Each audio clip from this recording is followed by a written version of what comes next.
Президенттин басма сөз катчысы Facebook баракчасы аркылуу облустардагы ыйгарым укуктуу өкүлдөр жергиликтүү бийлик өкүлдөрүнө эскертүү жазды. Мында президенттин жарлыгын 1 айлык мөөнөттө аткарбагандар кызматтан бошотулаары белгиленген. Сөз болуп жаткан жарлыкка ылайык жерлерде жер тилкелери жарандарга ипотекалык негизде турак жай куруу үчүн мамлекеттик ипотекалык компанияга өткөрүлүп берилиши керек болчу. Бирок иш кечеңдеп жатканы айтылат. Учурда белгиленген жерлерди мамлекеттик ипотекалык компанияга бербөөнүн айласын издеп, бул жерлер мурда эле жеке менчикке берилип кетиптир деген шылтоо менен документтерди жасалмалай коюп, жеке жактарга өткөрбөйүү же өзүңүздөргө калтырып калууга аракет көрүү фактылары аныкталууда.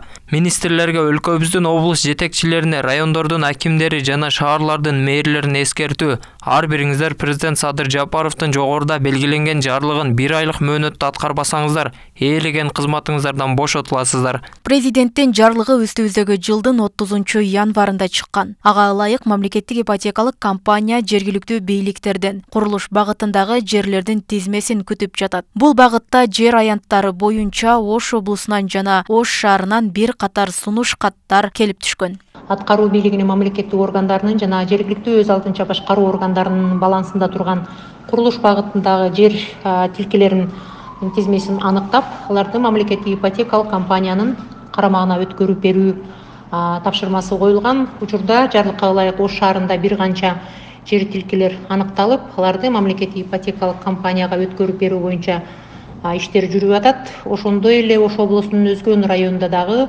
ушундай эле курулуш багытындагы жер тилкеси мамлекеттик ипотекалык компаниясына өткөрүп берүү иштери жүрүүдө. Ош шаардык мэриясы бул багытта 2 башка локациядан 2,5 гектар жерди берүүнү сунуштаган. Андан сырткары Ош мэриясынын муниципалдык ипотекалык компаниясы менен мамлекеттик компания биргеликте иш алып баруу боюнча сунуштар айтылган.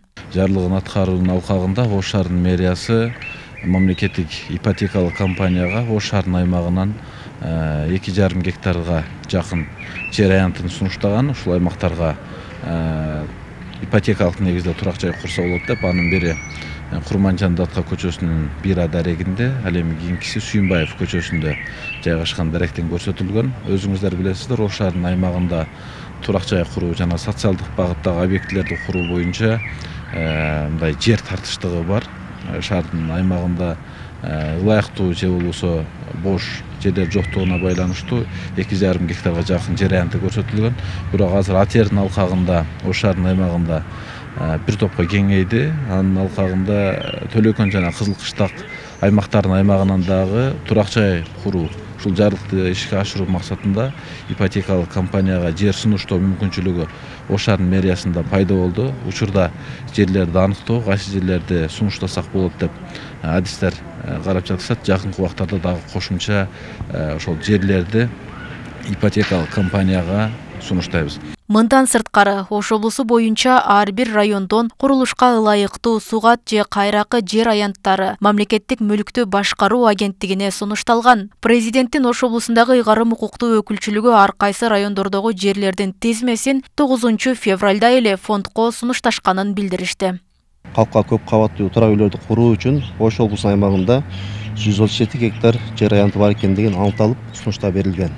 Алай району, Арабан району, Кара Суу, Чоң Алай, Өзгөн, Каракулжа бардык райондорунда калдык конуш жерлер категориясына которулуп, кабаттуу үй, турак үй салуу үчүн жерлер аныкталып, азырынча сунуштап берилген.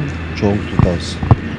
Эми аталган жерлер 1 ай аралыгында мамлекеттик ипотекалык компанияга берилиши керек. Расмий маалымат боюнча мамлекеттик ипотекалык компаниянын электрондук порталында ушул тапта 100 миңге жакын адам кезекке жазылган. 2015 жылдан бери мамлекеттик ипотека менен 18 миңден ашык киши үйлүү болду. Роза Акматжан кызы, Адилбек Абдакимов, Ош ТВ.